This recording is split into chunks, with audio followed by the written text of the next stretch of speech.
करके स्वच्छ करके एक श्रावक जो है, आप क्या है? श्रावक हैं। तो श्रावक में 3 चीज़ें हैं, ये ध्यान रख लेना। पहले आपके अंदर श्रद्धा होनी चाहिए। श्रद्धा नहीं है कुछ भी नहीं है।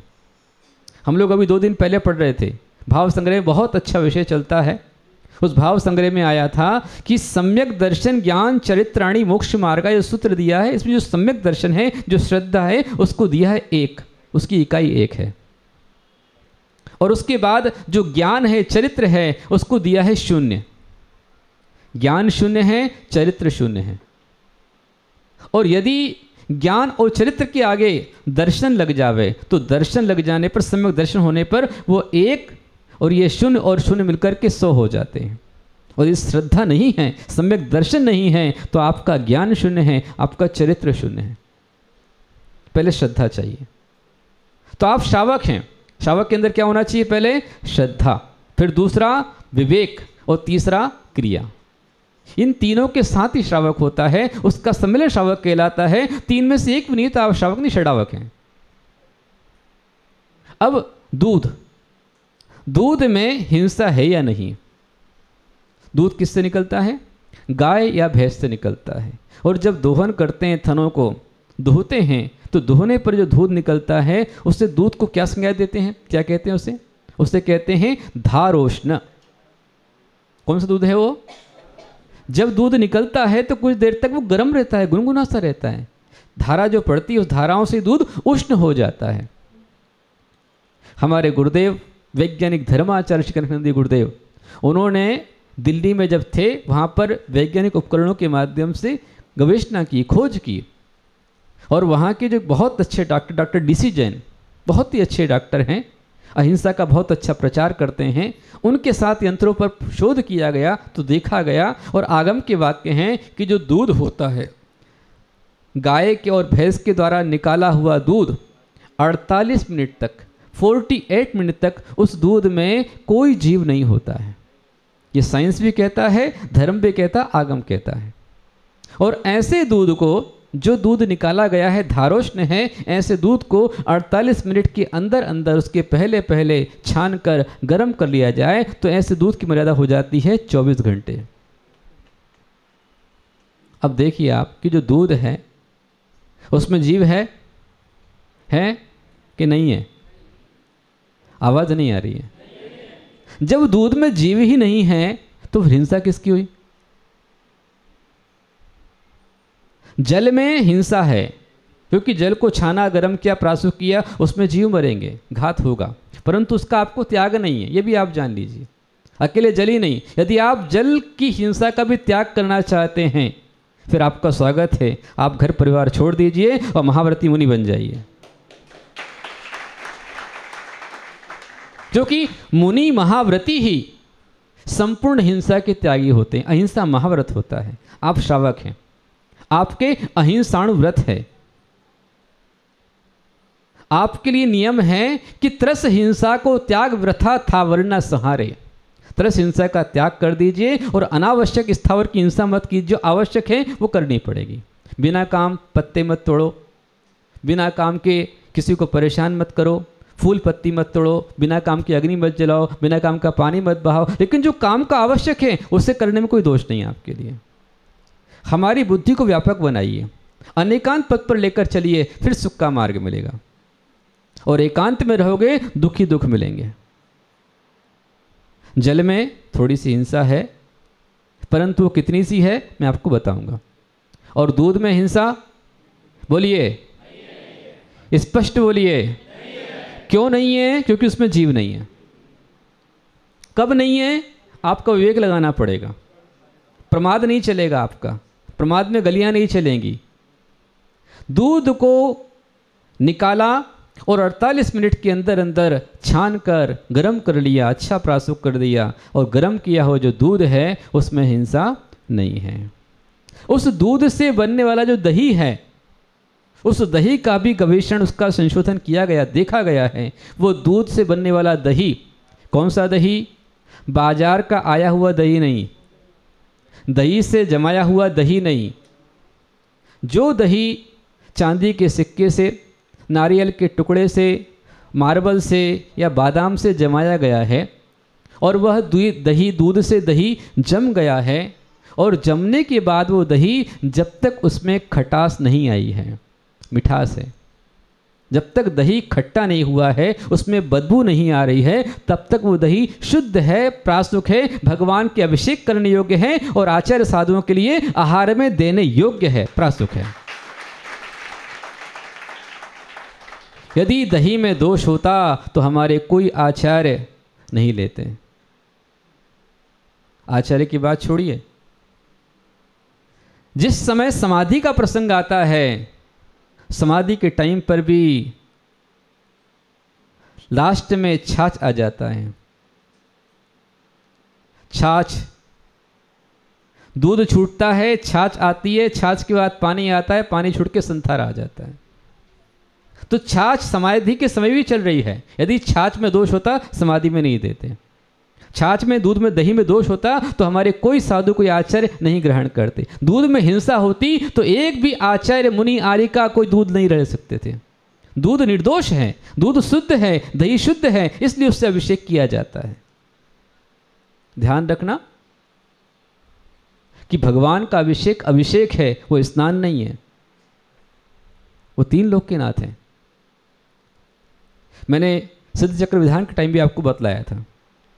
कई बार महिलाओं को प्रश्न लोग पैदा कर देते हैं, ऐसे कुतर्क देते हैं कि जब कोई आदमी स्नान करता है, वो एकांत में होता है, वहाँ कोई स्त्री नहीं जाती है। अरे मूर्ख, अरे पगले, वो आदमी नहीं, वो तीन लोक के नाथ हैं, वो भगवान हैं, त्रिलोकी नाथ हैं। वो स्नान नहीं कर रहे, उनका अभिषेक कर रहे हैं, उनका अभिषेक किया जा रहा है, उनका प्रक्षाल किया जा रहा है। और उनके अभिषेक में किसको दोष? क्या वो तीर्थंकर जो मोक्ष में सिद्धालय में बैठे हुए हैं, जिनने संपूर्ण कर्मों का नाश कर दिया है, उनके अभिषेक से उनको दोष लग जाएगा? क्या वो वापस मोक्ष संसार में लौट के आ जाएंगे? स्त्री क्यों अभिषेक नहीं कर सकती? जो स्त्री तीर्थंकर भगवान को अपने 9 माह पेट में रख सकती है, जो स्त्री बचपन में अपने गोद में भगवान को खिला सकती है, उसे दोष?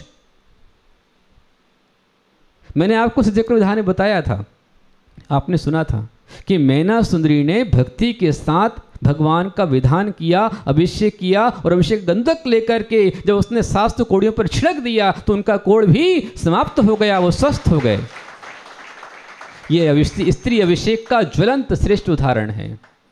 और मैना सुंदरी हुई नहीं हुई कौन जाने, या आपकी अश्रद्धा बोल सकती है, हम तो श्रद्धा स्वीकार करते हैं। पर और सबसे बड़ा उदाहरण गोमटेश भगवान बाहुबली की मूर्ति। भगवान बाहुबली आज हमारे समक्ष खड़े हुए हैं, और जहाँ भगवान बाहुबली खड़े हुए हैं उनके ठीक सामने ही गुल्ली का अज्जी खड़ी हुई है, और गुल्ली का अज्जी ने भगवान का अभिषेक किया तो भगवान का अभिषेक पूरा हुआ। ये स्त्री के अभिषेक का इससे बड़ा प्रमाण और क्या चाहिए? मैं धन्यवाद दूंगा भट्टारक चारु कीर्ति महास्वामी जी को, जिन्होंने इस वर्ष भगवान की महामस्तकाभिषेक का लोगो ही ऐसा बनाया कि भगवान बाहुबली जी खड़े हैं और उन पर ऊपर से गुल्ली का अज्जी दूध का अभिषेक कर रही है। यही लोगो इस बार का दिया गया। स्त्री अभिषेक का प्रमाण इससे बड़ा और क्या चाहिए? ये सुख का मार्ग है। दूध, दही और उससे प्राप्त होने वाला घी, वो घी जब तक उसका स्पर्श, रस, गंध, वर्ण परिवर्तित नहीं होता है, उसमें विकृति नहीं आती है, तब तक वह शुद्ध है, वह आहार में देने योग्य है, और आहार में देने योग्य है तो अभिषेक करने योग्य है। फिर फल रस, फलों का रस है अथवा पुष्प है, इन पुष्पों को चढ़ाने में अथवा फलों को चढ़ाने में हिंसा है या नहीं है? हम समझें, लेकिन समय अपना हो चला है, समय की अपनी मर्यादाएं हैं, हम उसको भी जानकर चलें। अपन समझेंगे ये 16 कारण अपनी मेरी भावना जो है कि सुखी रहें सब जीव जगत के, कोई कभी ना घबरावे, वैर पाप अभिमान छोड़ जग नित्य नए मंगल गावे। हम वैर भाव को छोड़ देवें, हम पाप को छोड़ देवें, अभिमान को छोड़ देवें और आगम के पद को स्वीकार करें। यदि हम जिनवाणी के रास्ते पर चलेंगे, सच्चाई के रास्ते पर चलेंगे, सम्यक दर्शन के रास्ते पर चलेंगे, तो हमें बिल्कुल शांति और एकता मिलेगी। और सत्य जो होता है एक ही होता है। असत्य अनेक हो सकते हैं, असत्य अनंत हो सकते हैं, पर सत्य एक होगा। 2 और 2 बराबर 4, ये एक सत्य है। 2 और 2 0, 2 और 2 10, 2 और 2 1000, 2 और 2 असंख्या, ये सब कुछ असत्य है। 2 और 2 4, ये एक सत्य है। समझ में आ रहा है? गणित में आपको बता रहा हूं। इसी प्रकार से मोक्ष पथ एक ही है, सम्यक दर्शन ज्ञान चरित्राणि मोक्ष मार्गा। और ये मोक्ष मार्ग कहाँ से शुरू होता है? जब एक सच्चा धर्मात्मा जीव देव शास्त्र गुरु पर अपनी अकाट्य सच्ची श्रद्धा रखता है कि इदमेवा ईदृशमेवा तत्वम नान्यन्य चान्य था। ये अकाट्य श्रद्धा। इत्यकंपाय संभवत सन्मार्गे संशया रुचि। मुझे नहीं समझ में आता है तो कैसा स्वीकार करना? बहुत अच्छा आचार्य भगवान ने कहा है, सूक्ष्मं जिनोदितं तत्वं, सूक्ष्मं जिनोदितं तत्वं हेतुभिर्नैव हन्यते आज्ञासितं तद्ग्राह्यं नान्यथावादिनो जिनः। वो आचार्य कहते हैं कि जिनेंद्र भगवान के द्वारा जो कहा तत्व है सूक्ष्म है, बहुत ही सूक्ष्म है, बहुत गहन है, और हेतु भिर्नैव हन्यते, किसी भी हेतु, किसी कारण, किसी निमित्त से उसका खंडन नहीं किया जा सकता है। कैसे ग्रहण करना? आज्ञा सिद्धम तद्ग्राह्यम, आज्ञा प्रमाण मानकर उसको स्वीकार करना। क्यों? क्योंकि नान्यथावादिनो जिना, भगवान कभी अन्यथावादी नहीं हो सकते हैं। आज तक कोई ऐसा विज्ञान, ऐसा कोई यंत्र, ऐसी कोई प्रणाली पैदा नहीं हुई है जो तीर्थंकर भगवान के वाक्य को काट सके। भगवान के वाक्य अकाट्य हैं, किसी प्रकार से खंडित नहीं होते हैं। ऐसे जिनेंद्र भगवान की वाणी पर मैं मन से, वचन से, काय से श्रद्धा करता हूँ। इस श्रद्धा का नाम ही दर्शन विशुद्धि है। ये दर्शन विशुद्धि 27 तारीख से शुरू होने जा रही है। मेरी भावना अपनी चल रही है, लेकिन ये आज थोड़ा विराम हम लेंगे और मेरी भावना को इंक्लूड करते हुए आगे 27 तारीख शुरू हो जाएगी 16 करण भावनाएं। बहुत ही अच्छी भावनाएं हैं। तीर्थंकर कैसे बने, इस पर बहुत सुंदर व्याख्या चलेगी 27 तारीख से लेकर के लगभग ये आपके लिए 10 सितंबर तक ये चलती रहेगी।